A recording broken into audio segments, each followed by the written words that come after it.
Last episode में हमने देखा था कि ताओ के बहुत मना करने पर भी यू तिंग अकेले ही शी को बचाने के लिए जाती है। तभी कैरो के रूम में बो फैन वापस आ जाता है और हान को घायल देखकर ताओ से पूछता है कि ये सब किसने किया, लेकिन ताओ उसे इग्नोर कर देता है। जिसके बाद हान बो फैन को सब कुछ बताता है और यू तिंग को बचाने के लिए कहता है। बो फैन हान की बात मान जाता है और उसे अपनी पावर से ठीक कर देता है। जिसके बाद बो फैन और हान यू तिंग के पीछे मास्टर नाइन के रूम में जाते हैं, जहां गूंस का हेड लेपर्ड ताओ न्यू और यांग को भी ले आता है। जिसके बाद वो तीनों मास्टर नाइन से माफ़ी मांगने लगते हैं और कहते हैं कि वो यू तिंग और शी को नहीं जानते। जिसके बाद मास्टर नाइन यू तिंग से भी माफ़ी मांगने को कहते हैं, लेकिन यू तिंग मना कर देती है और उससे कहती है कि उसने कुछ गलत नहीं किया कि वो माफ़ी मांगे। जिसे सुनकर मास्टर नाइन गुस्सा हो जाता है और गूंस को ऑर्डर देता है कि वो यू तिंग को पकड़कर पुलिस के पास ले जाए। जिसके बाद बो फैन उन सारे गूंस से फाइट करके यू तिंग और हान को बचा लेता है। जिसके बाद उन गूंस का हेड लेपर्ड बो फैन से लड़ने आता है, लेकिन बो फैन उसे भी हरा देता है। ये सब देखकर मास्टर नाइन बो फैन की फाइटिंग स्किल से इम्प्रेस हो जाता है और उसे ऑफर देता है कि अगर बो फैन उसका बॉडीगार्ड बन गया तो वो उसे माफ़ कर देगा और उन सबको वहाँ से जाने देगा। लेकिन बो फैन उसके ऑफर को रिजेक्ट कर देता है, जिसे सुनकर मास्टर नाइन बहुत गुस्सा हो जाता है।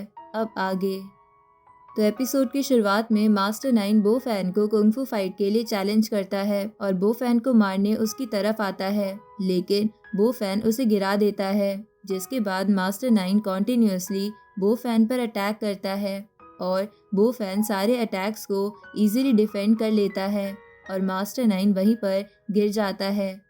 जिसे देखकर वहां पे खड़े सभी लोग शॉक्ड हो जाते हैं और मास्टर नाइन की वाइफ उसके पास उसकी हालत पूछने आती है, लेकिन मास्टर नाइन उसे गुस्से में हटा देता है और वापस बो फैन से फाइट करने के लिए खड़ा हो जाता है। तभी बो फैन अपनी पावर्स का यूज करके मास्टर नाइन को किक मारता है और मास्टर नाइन वापस गिर जाता है। जिसे देखकर सारे गूंज शॉक हो जाते हैं कि बो फैन ने मास्टर नाइन को कैसे हरा दिया। इसके बाद बो फैन शी के पास जाता है और उसे वापस चलने के लिए कहता है। साथ ही वो ताओ से भी चलने का पूछता है, जिस पर ताओ बहुत रूडली बो फैन से कहता है कि उसने मिस्टर मा की प्लेस पर आकर मास्टर नाइन से फाइट की, अब तो मिस्टर मा से नहीं बचेगा, अब वो उसे नहीं छोड़ेंगे। जिसे सुनकर बो फैन वापस जाकर काउच पर बैठ जाता है और ताओ से कहता है कि अगर ऐसा है तो वो वहीं बैठकर मिस्टर मा के आने का वेट करेगा और जब तक वो नहीं आते बो फैन वहीं बैठा रहेगा। जिसे देखकर मास्टर नाइन तुरंत अपने फ़ोन से मिस्टर मा को कॉल करते हैं और वहाँ हुआ पूरा इंसिडेंट बताते हैं और जल्दी ही मिस्टर मा को कैरो के प्लेस पर आने का कहते हैं। फ़ोन कट करने के बाद ही मास्टर नाइन बो फैन पर गुस्सा करने लगते हैं और उससे कहते हैं कि अब उसे पता चलेगा कि उसने कितनी बड़ी गलती की है और अब वो बचकर नहीं जा सकता। जिसे सुनकर बो फैन मास्टर नाइन का हाथ पकड़ लेता है और बहुत तेजी से उसे ट्विस्ट कर देता है। जिसे देखकर लेपर्ड भागकर मास्टर नाइन के पास आता है और पूछता है कि क्या वो ठीक है और उसे उठाने की कोशिश करता है।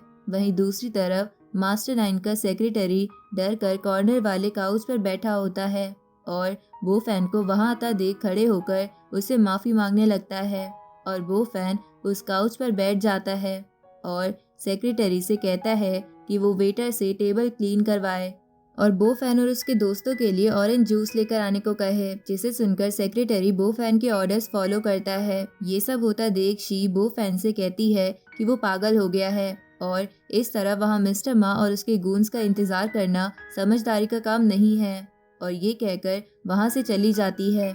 जिसके बाद ताओ उसे रोकने उसके पीछे जाने की सोचता है, लेकिन बो फैन उसे ऐसा करने से मना कर देता है। जिसके बाद बो फैन हान और यू तिंग से कहता है कि वहाँ रहना उन दोनों के लिए सेफ नहीं है, तो उन दोनों को भी वहाँ से चले जाना चाहिए। जिसे सुनकर हान बो फैन से कहता है कि वो वहीं रहेगा और बो फैन का साथ देगा, क्योंकि वो हमेशा अपने दोस्त का ही साथ देगा। फिर हान यू तिंग से कहता है कि वो वही बो फैन के साथ रुक रहा है, लेकिन वो जगह यू तिंग के लिए सेफ नहीं है, तो उसे वापस चले जाना चाहिए। लेकिन यू तिंग हान को साफ मना कर देती है और कहती है कि वो हान को वहाँ छोड़कर वापस नहीं जाएगी। ये सब सुनकर बो फैन यू तिंग और हान से कहता है कि वो दोनों उस पर ट्रस्ट करे, वो उन दोनों को कुछ नहीं होने देगा। और ताओ न्यू और यांग से कहता है कि अगर उन्हें वापस जाना है तो वो जा सकते हैं, और अगर वो यहाँ रुकना चाहते हैं तो एक साइड खड़े हो जाए। ये सुनकर वो तीनों एक साइड खड़े हो जाते हैं, जिसके बाद बो फैन यू तिंग और हान को काउच पर बैठने के लिए कहता है और उनसे कहता है कि जब तक मास्टर नाइन के बॉस नहीं आ रहे हैं तब तक वो लोग बात कर सकते हैं। यू तिंग और हान भी आकर काउच पर बैठ जाते हैं, जिसके बाद वो फैन यू तिंग से कहता है कि हान ने उसे बताया है कि यू तिंग बिजनेस मैनेजमेंट स्कूल में थी, तो अगर वो चाहे तो उसके रेस्टोरेंट में सीनियर मैनेजर की पोस्ट संभाल सकती है। ये सुनकर यू तिंग थोड़ी शॉक्ड हो जाती है और बो फैन से कहती है कि उसने अभी अभी अपना ग्रेजुएशन कंप्लीट किया है और उसे बिल्कुल भी एक्सपीरियंस नहीं है और एकदम से इतनी बड़ी पोस्ट संभालना उसके लिए मुश्किल होगा। लेकिन हान उसे समझाता है कि ये बहुत अच्छी अपॉर्चुनिटी है और उसके लिए मना नहीं करना चाहिए। साथ ही बो फैन भी यू तिंग को मोटिवेट करता है कि उसे भरोसा है कि यू तिंग आराम से सारा काम सीख जाएगी।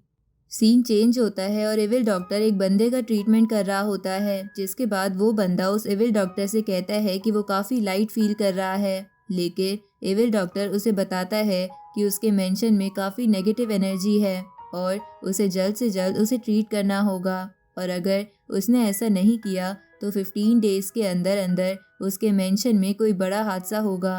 ये कहकर एविल डॉक्टर वहाँ से चला जाता है। आगे मास्टर नाइन के रूम में बहुत सारे सिक्योरिटी गार्ड्स आते हैं, जिसे देखकर सब समझ जाते हैं कि मिस्टर मा आ चुके हैं और ये सब उन्हीं के सिक्योरिटी गार्ड्स हैं। कुछ ही देर बाद रूम में मिस्टर मा एंटर करते हैं और मास्टर नाइन भागकर उनके पास जाता है और उन्हें ग्रीट करता है और उन्हें बो फैन की तरफ इशारा करके बताता है कि उसी ने सब लोगों को मारा है। जब मिस्टर मा बो फैन की तरफ देखते हैं और बो फैन भी उनकी तरफ देखता है तो बो फैन को पता चलता है कि मिस्टर मा और कोई नहीं बल्कि फेंग टैंग है, जिसे सब मिस्टर मा नाम से बुला रहे हैं। वहीं फेंग ये देखने के बाद कि वहाँ बो फैन है, वो उल्टा मास्टर नाइन से कहता है कि वो बो फैन से माफ़ी मांगे, नहीं तो वो नहीं बचेगा, जिसे सुनकर मास्टर नाइन कंफ्यूज हो जाता है। तभी फेंग उसे बताता है कि बो फैन और कोई नहीं वही है जिसने उसके पापा मिस्टर टैंग की जान बचाई है, जिसके बाद मास्टर नाइन बो फैन से माफ़ी मांगने लगता है। साथ ही फेंग भी बो फैन से सबकी तरफ से माफ़ी मांगता है, जिसे देखकर वहाँ खड़े सभी लोग काफ़ी कंफ्यूज और शॉक हो जाते हैं। और यू तिंग भी हान से पूछने लगती है कि बो फैन पक्का उसका रूममेट था कॉलेज में, जिस पर हान भी ये कहता है कि बो फैन ज़रूर कुछ न कुछ छुपा रहा है।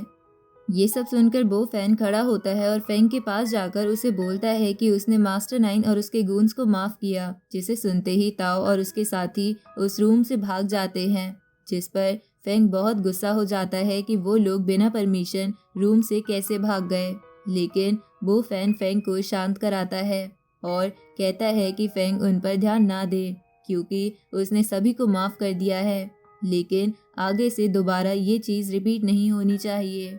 जिसके बाद मास्टर नाइन बो फैन से प्रॉमिस करता है कि आगे से कभी भी ऐसा कुछ नहीं होगा। वहीं दूसरी तरफ ताओ न्यू और यांग भागकर होटल से बाहर आ जाते हैं और ये डिस्कस कर रहे होते हैं कि अगर उन्हें पहले पता होता कि बो फैन इतना बड़ा आदमी है तो वो लोग उसके सामने शो ऑफ कभी भी नहीं करते। तभी वहाँ वॉल्फ आ जाता है, जो उनसे पूछता है कि क्या वो लोग ये बो फैन को जानते हैं, जिस पर ताओ बहुत कॉन्फिडेंटली कहता है कि बो फैन उसका बहुत अच्छा दोस्त है, जिसे सुनकर वो ताओ को मारता है। ये देखकर न्यू और यांग दोबारा वॉल्फ से कहते हैं कि सच में वो उनका दोस्त है, जिसे सुनकर वॉल्फ उन दोनों को भी मारने लगता है। दूसरी तरफ बो फैन यू तिंग और हान के साथ मास्टर नाइन के रूम से निकल रहा होता है। तभी फेंग उसे राइड देने के लिए पूछता है, लेकिन बो फैन मना कर देता है और तीनों वहाँ से होटल के बाहर आ जाते हैं, जहाँ हान और यू तिंग बो फैन को बाय बोल के वहाँ से चले जाते हैं। जब बो फैन वहाँ से जा रहा होता है तब वॉल्फ उसे रोकता है, जिस पर बो फैन उससे पूछता है कि वो कौन है, लेकिन वॉल्फ कहता है कि उसके लिए ये जानना इम्पोर्टेंट नहीं है कि वो कौन है, बल्कि उसे फाइट करना इम्पोर्टेंट है। जिस पर वो फैन उसकी बात को इग्नोर करते हुए कहता है कि वो कभी और उसका चैलेंज एक्सेप्ट करेगा और वहाँ से जाने लगता है। लेकिन वॉल्फ उससे कहता है कि अगर उसने फाइट नहीं की तो वो उसके दोस्त को नहीं छोड़ेगा। ये सुनकर वो फैन वॉल्फ की तरफ देखता है जहाँ ताओ, न्यू और यांग बैठे हुए थे। जिन्हें बैठा देख वो फैन उससे कहता है कि वो इन लोगों को नहीं जानता है, ना ही वो लोग उसके फ्रेंड्स हैं। जिसके बाद वॉल्फ उन तीनों को मारने लगता है और ताओ बो फैन से बचाने के लिए हेल्प मांगता है। सीन चेंज होता है और मास्टर नाइन के रूम में मास्टर नाइन और फेंग बात कर रहे होते हैं, जहां मास्टर नाइन फेंग से माफ़ी मांगता है और फेंग उससे बताता है कि बो फैन ने ही मिस्टर ही और उसके पापा मिस्टर तैंग की जान बचाई है, तो उसे बो फैन से नहीं फाइट करनी चाहिए थी।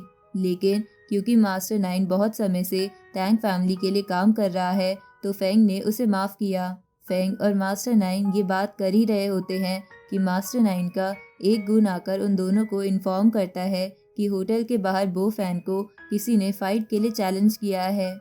वहीं होटल के बाहर वॉल्फ के दो साथी भी कार से निकलकर बो फैन के सामने आ जाते हैं और उसे वार्न करने लगते हैं कि वॉल्फ मार्शल आर्ट्स में ब्लैक बेल्ट है और वो उसे नहीं छोड़ेगा।